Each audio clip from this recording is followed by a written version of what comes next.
Thanks to the support as a channel member, Firesoul. Well, here we go then, the playoffs. Based on our previous history in playoffs and Maidstone's incredible form going in, this can't go wrong, right? Don't look at the video length.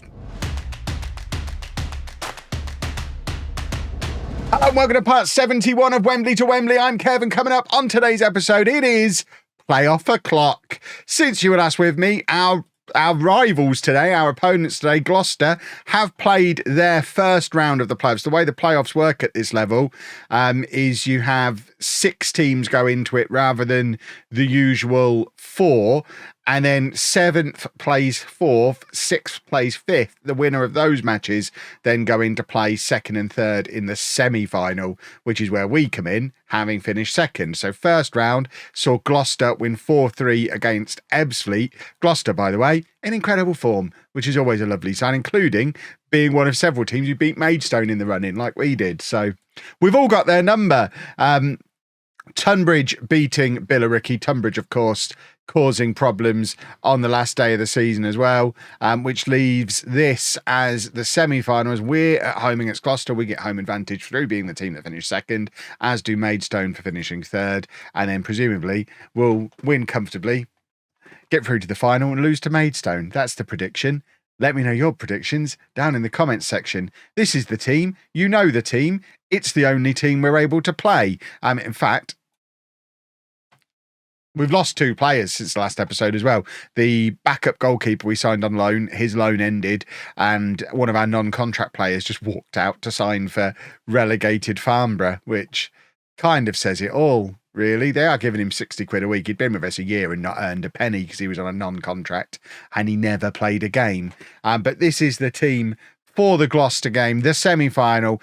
Probably, as things stand right now, biggest game in the history of Wembley Football Club. It's Jacob in goal, a back four of Machiavelli, Hughes, Bamba and Scowen, Yates, McLaren, Marrow and Best in midfield, then Ennis and McLennan up front. Between Best, Ennis and McLennan, they've scored 66 goals this season. However, in the last couple of matches, we've not looked like scoring goals, which is alarming. We've got Phelan on the bench, who also has 10 goals, so he's a goal threat as well. Unfortunately, no one else in the rest of the team is. So if the big 3 and the one guy we could bring off the bench don't perform, unfortunately, it means we don't perform. And the last few matches, that's exactly the situation we found ourselves in. Nice turnout, though. 1,659 people might just be the biggest attendance we've ever had here at our temporary home in Dulwich Hamlet, or at Dulwich Hamlet. Dulwich Hamlet, presumably not a place. Don't actually know. Tend not to go south of the river. But it's 0-0.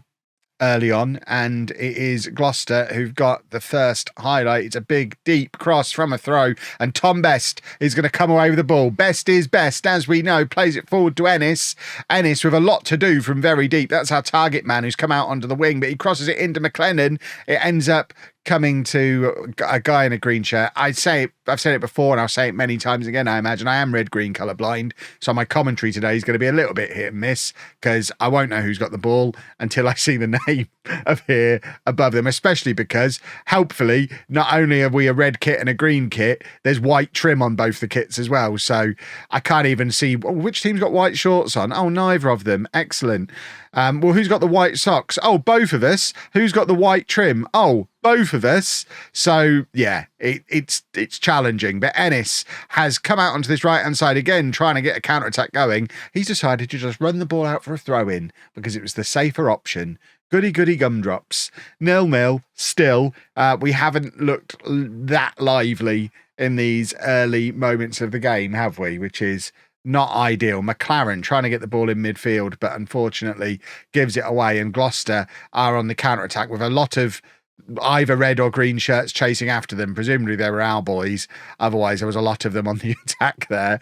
And they are just knocking the ball around with relative ease on the edge of our area. Remember, they've won like their last 6 games in a row, including scoring 4 games away from home in their first round match in these playoffs. They did finish 7th. If they end up getting through to the final, it makes a mockery of this ridiculous National League playoff system. This lot shouldn't even be in it. But likewise, we should be beating them comfortably because we finished so far ahead of them in the league. Marrow playing it back to Hughes. Hughes over the top, looking for McLennan. McLennan gets the header there. Ennis is in, and Ennis has missed, and that is a big miss. That's the best chance of the game so far. And as we saw in the backdoor Kev attempt yesterday, our big players are just not hitting the target, and I don't know what's got into them. They've been so good all year, and they've just decided, you know what, getting promoted, don't know that I fancy that. I'm probably not going to be here anyway, so it doesn't really matter. Well, spoilers, nerds. If you get us promoted, there's a good chance we'll be able to renew some contracts, and you will be here next year, and you will be playing in a higher league. So please, can you sort your lives out and help us beat this team that we know we're better than? I've scuffed up my shirt collar now as a result. It's me. I'm very upset. Right, I think we're shooting this way now, aren't we? So this should be a free kick to us. It's Machiavelli playing it forward to McLaren, who's got in behind it, falls to McLennan. What have we got to do to hit the target? What is going on? You're witnessing the same thing as me, right? Our free scoring front three cannot hit a barn door. I genuinely can't understand what's happened here. And I have to believe there's literally nothing I can do about it. The game has just decided, oh no, you're not getting promoted, Kev. And it doesn't matter what I do. I'm powerless because they're not going to score. They're going to get good chances and they're just going to do that every time they get anywhere near. Right, Scowen, lovely work from him, but the ball ends up coming straight back at him because Tom Best not able to win his header. And now it's Gloucester shooting from range. Luckily, their shooting seems a little bit wayward as well. We're going to offer some encouragement. Maybe that's what the boys need, to be encouraged in such a huge game in front of a big crowd for us. And please, can we do a football? It's getting very tense in here. What have we got on the bench that can maybe change things around? Are we going to take off Niall Ennis? Because this is a combination we've not tried in this little run-in. We did do this for a little bit earlier in the year. Best as the pressing forward alongside McLennan with Phelan behind. Scowen's going to come off as well. Adam Larson is going to come on for him. I was deciding between him and Brown, but Sam Brown's got a grumpy on because he wants more football, so I'm not going to bring somebody on who's got a grumpy on in this situation. I mean, I might have to in a minute, but we've given away a penalty. Not like this. We do know Jacob saves penalties. So if Jacob could save a penalty, that'd be terrific. Jacob does not save the penalty. It was straight at him as well. And I think we're just dropping out of this promotion race with an absolute whimper off of the back of just a horrible run of form. It's my worst fear going into playoffs, that you go into the playoffs in bad form. Because if you go into the playoffs in bad form, you may as well not turn up. There is not a chance to turn form around in the playoffs. And with this system, it's especially frustrating because Gloucester have a playoff game that the opponent you play in the semi-final has definitely won their previous game and are feeling good. So we don't get the benefit of that even. It's like I always used to moan about this in the old Streamer Showdown days where you'd have the teams who finished 8th and 9th played a playoff against each other to stay in. And obviously one of them wins that and then goes into the knockout rounds in better form than they should, having finished in 8th or 9th. Tom Best has scored. Best is best. And he's back. And maybe Tom Best, one more time, will step up and become Wembley's hero. It's almost certain that no matter what happens, Best won't be here next year because like everybody else, he's out of contract. But unlike everybody else, he's currently got a bit of a grumpy on about not playing enough games as well. And it's 160 days until I fulfill my promise to play him more. So his contract's going to expire. That date will come and go and he'll still be unhappy because of the stupid way the happiness and promises thing works in FM. So my understanding is there is no circumstance where he'll negotiate a contract. He'll just leave and there's nothing we can do about it. So this is potentially the last time you'll ever see Tom Best in a Wembley shirt, which is very, very sad. It's Gloucester attacking in. It's just occurred to me as well. Is this final at Wembley? We get to Wembley. Is that the end of the series? Can I call that job done if we win this match? Because that does put a lot more pressure onto the situation. Right, we are going to bring on Sam Brown now. We'll move Hughes out to left back. and we'll shuffle around to that. We are going to stay attacking because we just seem to look better when we're on an attacking instruction. Sam Brown, remember, 6'4" as well, so should be useful from set pieces. McLaren trying to get in behind the defenders again. McLaren cuts inside, takes the shot. It's so very, very tame, just like everything else that we've attempted over the last 5 matches or so. Just very, very tame. We're going to offer some encouragement. It's still 1-1. I mean, it's not all over. We're still alive in the match, but we just don't look like we want it. That being said, Maidstone 0, Tunbridge 0 suggests it's very nervy all around. Everybody knows what's at stake here, and everybody's a little bit afraid of it. Have we got one more substitution to make? We have. We're going to take off McLaren and bring on Hamilton. McLaren was rubbish there, and we're going to drop him back a little bit and push these two on a little bit and hope that we can create something that way. Our best chance is, I was going to say our best chance is winning it in extra time.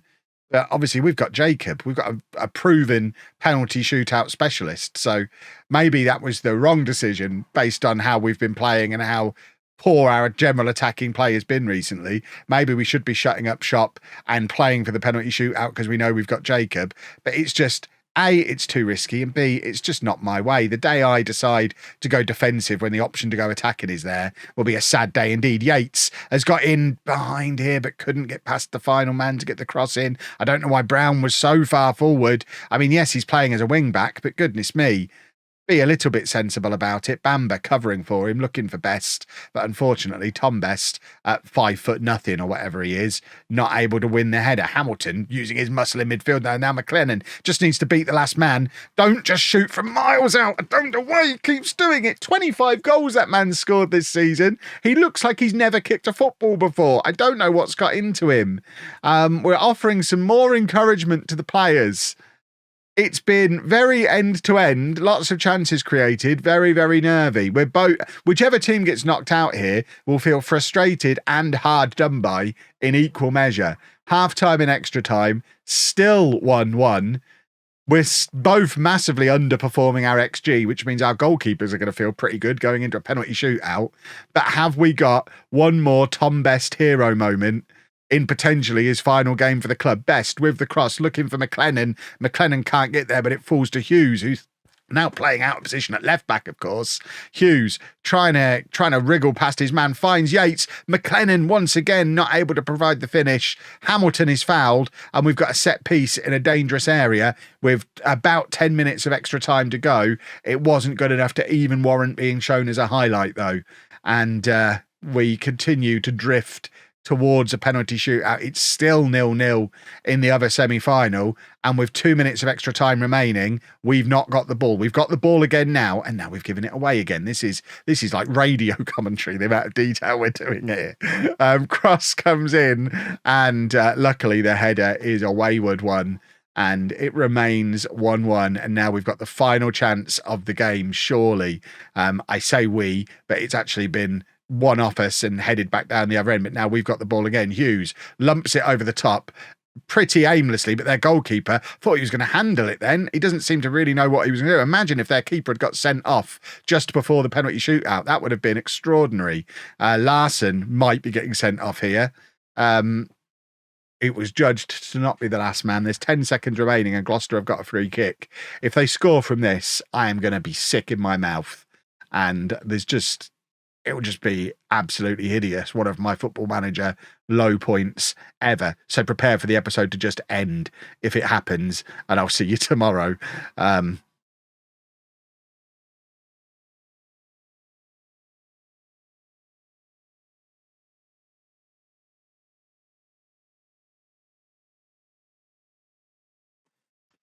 Well, berate. We've gone very attacking. I mean, if we can grab an equalizer, that'd be nice. Tom Best, surely not. Oh, my word. Timothy Best has had one last hero moment after I literally was ending the episode. I was this close to just hitting stop record, and I was like, well, it's a highlight. We better show it. Oh, my word. Tom Best, what have you just done? And it is now a penalty shootout. And surely with that Tom Best moment, we go into this penalty shootout buzzing because we should be out. We conceded a 121st minute goal and are still alive. And Jacob saves penalties. And they've missed the first one as well. Oh, my word. You can't write it. If Best misses now, I'm going to be absolutely devastated. But it is Tom Best to take the penalty and Best scores. We'll call that a hat-trick. In what still could be his final touch of the ball in a Wembley shirt after over 100 goals in 5 years. But at the moment, we are still alive. And we would like Jacob to do some of this penalty saving we've talked about. McLennan not filling me with confidence at all based on how his shooting has been lately. But he has got 25 goals this season and he's missed his penalty. What has got into that boy? Something has broken him and I don't know what it is. If we get to the final, do we drop him? Do we play Phelan and Best with Ennis? Jacob has not saved a penalty yet. Jacob's supposed to save penalties. And now it is Phelan, who we've just speculated will start in the final if we get there. He's got to try and get us to the final first. Oh, for goodness sake. What was the point of the Tom Best moment if we're going to lose anyway? Jacob, remember when he saved penalties? Please save a penalty. You can't do this to me, Football Manager. You can't give us a 122nd minute equaliser and then do us over in the penalty shootout while someone's decided to put their strimmer on just the other side of my window so I now have to sweat through it. Goodness me. Well, Marrow, it doesn't matter now. We've ballsed it all up completely. What was the point of that Tom Best moment? Absolutely hideous. Absolutely hideous. Why do you do stuff like that to me, Football Manager? Do you think, do you make you feel good playing with somebody's emotions like that? Disgusting. Well, it's another year in the National League South for us. Tom Best has been a hero one last time, but he's now almost certainly going to leave. 6 years, not 5. What a man. What a career. But he's done. And so is almost the entirety of the rest of the squad. I don't really know what happens from here because we've got no money. Budgets are likely to be slashed even further. We'll try and renew some contracts and we'll try and rebuild. But I'm very upset about the whole scenario, boys and girls. I need to go and have a lie down. Absolutely heartbreaking. If you've enjoyed that, you are a pervert. Subscribe to the channel. I'll see you tomorrow. We'll do some transfers. We might renew Tom Best's contract if he lets us. Disgusting.